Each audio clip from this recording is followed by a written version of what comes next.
আসসালামু আলাইকুম। Welcome to BD study apps. Hello প্রিয় শিক্ষার্থী। তো তোমরা যারা এসএসসি বিএমটি একাদশ শ্রেণীতে রয়েছ এবং যারা আমাদের সাজেশনটি নিয়েছো, তো আজকের অনলাইন ক্লাসে তোমাদেরকে স্বাগতম। তো আজকে আমরা কথা বলবো ব্যাংক সমন্বয় বিবরণী, তো এই টপিকটি নিয়ে। তো এটা খুবই সহজ। তো এটা হচ্ছে আমাদের মূলত ফেসবুক পেজ, ঠিক আছে, বিডি স্টাডি অ্যাপস। আর আমাদের ফেসবুক গ্রুপের নাম হচ্ছে এই যে BD study apps by Abdullah. তো তোমরা আশা করি সকলেই পারবে। তো আমি তোমাদেরকে একটু দেখিয়ে দিচ্ছি, হ্যাঁ। তো এর আগে আমাদেরকে যেটা করতে হবে, আমাদেরকে প্রশ্নটা প্রথমে একটু পড়ে নিতে হবে। চলো পড়ে নেই। নিম্নোক্ত তথ্যাবলীর অবলম্বন করে আলম ট্রেডার্স এর 2016 সালের 23 ডিসেম্বর তারিখের জন্য একখানা ব্যাংক সমন্বয় বিবরণী প্রস্তুত করো। ওকে, 1 তারিখে যেটা রয়েছে, মানে প্রথম তারা যে এন্ট্রিটা দিয়েছে একটু দেখে নিই। 2018 সালে 31 ডিসেম্বর তারিখে নগদান বই মোতাবেক ব্যাংক জমার উদ্দিষ্ট 1,20,000 টাকা।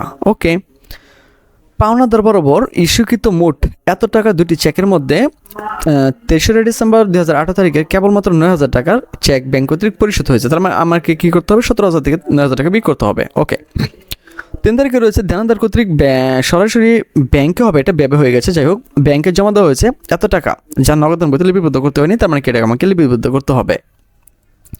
4 তারিখ আদায়ের জন্য 15,000 টাকার 5টি চেক ব্যাংকে জমা দেওয়া হয়েছে, কিন্তু কেবলমাত্র 6,000 টাকা দুটি চেক আদায় করা হয়েছে।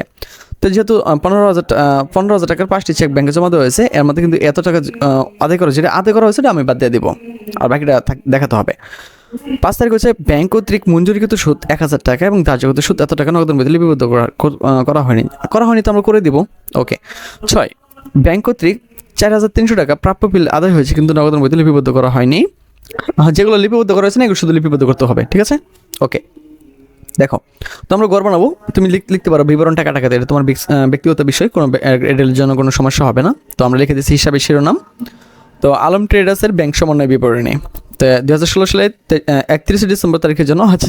তো তোমাদের যাদের হিসাব বিজ্ঞান, ইংরেজি এবং ব্যবসা গণিতের সমস্যা রয়েছে, তোমরা চাইলে কিন্তু আমাদের এই গ্রুপে অ্যাড হতে পারো। আর এই গ্রুপে অ্যাড হতে হলে অবশ্যই আমাদের সাথে যোগাযোগ করতে হবে, এই জন্য তোমাকে স্ক্রিনে দেওয়া নাম্বারে যোগাযোগ করতে হবে। তো এই গ্রুপে অ্যাড হলে তোমার লাভটা কী হবে, সেই বিষয়টা তোমাদেরকে একটু দেখাতে চাই, হ্যাঁ। সে বিষয়টা তোমাদেরকে একটু দেখাতে চাই, একটু অপেক্ষা করো, তোমাদেরকে দেখিয়ে দিচ্ছি যে এই গ্রুপে অ্যাড হলে তোমার লাভটা কী হবে। তো এই দেখো, একটু ভালো করে দেখো, এসএসসি বিএমটি একাডেমি। তো এইগুলো তোমাদের বাংলা এক, এখানে তোমাদেরকে কীভাবে থাকবে আমি বিষয়টা নিয়ে আলোচনা করেছি।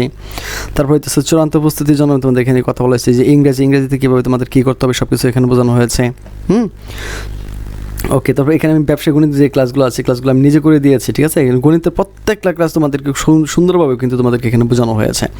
তারপর দেখো ইংলিশে রাইট ফর্ম অফ ভার্ব এখানে তোমাদেরকে শেখানো হয়েছে। তারপর হিসাব বিজ্ঞান নীতি, যে হিসাব বিজ্ঞানের যে সমস্যাগুলো আছে দেখো, এগুলো এখানে আলোচনা করা হয়েছে। তো অনেকগুলো দেখো, একটা প্যারাগ্রাফ থেকে তুমি কতগুলো প্যারাগ্রাফ লিখতে পারো, এটা কীভাবে লিখতে হবে সেটা তোমাদেরকে দেখানো হয়েছে। তো হিসাব বিজ্ঞানগুলো খুব সুন্দরভাবে তোমাদেরকেও এখানে করে দেওয়া হয়েছে। তুমি চাইলে কিন্তু এগুলো খুব সহজে শিখে নিতে পারবে, এবং একটা ভিডিও যদি তুমি দেখতে পারো, বাকি যে সমস্যাগুলো আছে সবগুলো সমস্যার সমাধান হয়ে যাবে। যাই হোক, আমি 23 করে দিয়েছিলাম না, যাই হোক তোমরা এটা 31 বুঝে নিও। তো এটা খেয়াল করো, 1 নাম্বার, নগদান বই মোতাবেক ব্যাংক জমার অধিকৃত হচ্ছে তোমার কত, 1,20,000 টাকা। তো এইটা হচ্ছে এই যে টাকাটা, ঠিক আছে। আমি একটা কলম নিয়ে নিই, দাঁড়াও। কলমে কী কালার নিব বলো, কী কালার নিতে পারি আমরা? লালটা নিয়ে নিই, হ্যাঁ। ওকে, তো এটা হচ্ছে এই যে 1,20,000 টাকা না, এটা হচ্ছে এই যে 1,20,000 টাকা। তো যেগুলো যুক্ত হয়েছে আমরা যোগ করে নেব। দেখো, যোগ 2 নাম্বারটা, তাহলে হচ্ছে পাওনাদার বরাবর ইস্যুকৃত চেক যা ব্যাংক কর্তৃক পরিশোধ হয়নি, এই যে 17,000 টাকা। এই দেখো কি বলছিল, 17,000 টাকার মধ্যে তার 9,000 টাকা আদায় হয়েছে, বাকিটা তার আদায় হয়েছে না। তো আমরা বিক করতে এটা এগিয়ে নিয়ে আসবো। ওকে, 3 তারিখে দেখি কি বলছিল তারা, বলছে দেনাদার কর্তৃক ব্যাংকে জমা দেওয়া হয়েছে 10,000 টাকা, নগদের মধ্যে লিপিবদ্ধ করা হয়নি। তাহলে তো লিপিবদ্ধ করতে হবে। দেখো, দেনাদার কর্তৃক সরাসরি ব্যাংকে জমা হয়নি, তো 10,000 টাকা জমা করে দিয়েছি।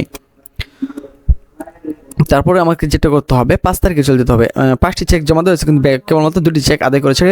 এটা আমাকে পরবর্তীতে নিতে হবে, বিয়োগের ক্ষেত্রে আর কি, হ্যাঁ। তো আমি আগে এগুলো নিয়ে নিই।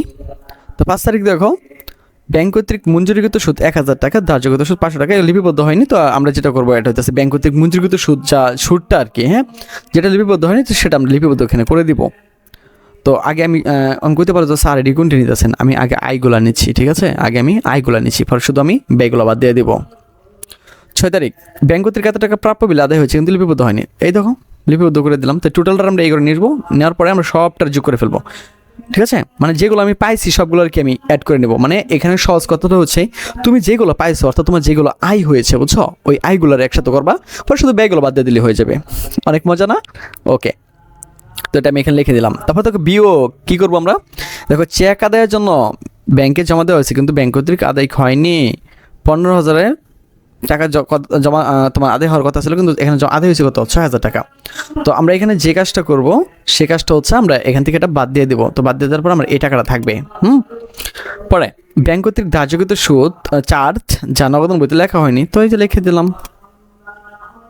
ওকে, মানে এখন কথা হইতেছে ব্যাংক ধার্যকৃত চার্জ নগদান বইতে, চার্জ মানে কি, ব্যাংক তোমার থেকে টাকা নিয়ে নিবে, বুঝছো, তোমাকে দিবে না, তো এটা তোমাকে বাদ দিতে হবে ওই আয় থেকে। তো টেলিফোন বিল ব্যাংক ডেবিট করেছে কিন্তু নগদ বইতে লেখা হয়নি, তো এই যে খরচটা আমি এখানে অ্যাড করে দিলাম। এখন কী করবো, এই সবটা আমরা যোগ করবো, ঠিক আছে, সবটা যোগ করে আমরা এগুলো নিয়ে আসবো। তো এখানে আনার পরে শুধু আমরা উপরেটা থেকে বিয়োগ করে দেবো, অর্থাৎ আয় থেকে আমি ব্যয়টা শুধু বাদ দিয়ে দিলাম। এই তো ব্যাংক সমান হয়ে গেল, অর্থাৎ পাস বই মোতাবেক ব্যাংক জমা উদ্দিত এত টাকা। তো আশা করি অঙ্কটা তোমরা খুব সহজেই বুঝতে পেরেছ। তো অবশ্যই কী করতে হবে, অঙ্কটি তোমাকে 2-3 বার দেখতে হবে, তাহলে তুমি পারবে, আদারওয়াইজ কিন্তু একবার দেখলে কিন্তু হয়ে যাবে না। তো আজকে এখান থেকে বিদায় নিচ্ছি, কথা হচ্ছে আবার একটু নতুন ভিডিওতে। সে বন্ধু সকলে ভালো থাকো, সুস্থ থাকো এবং সাথেই থাকো বিডি স্টাডি অ্যাপসের।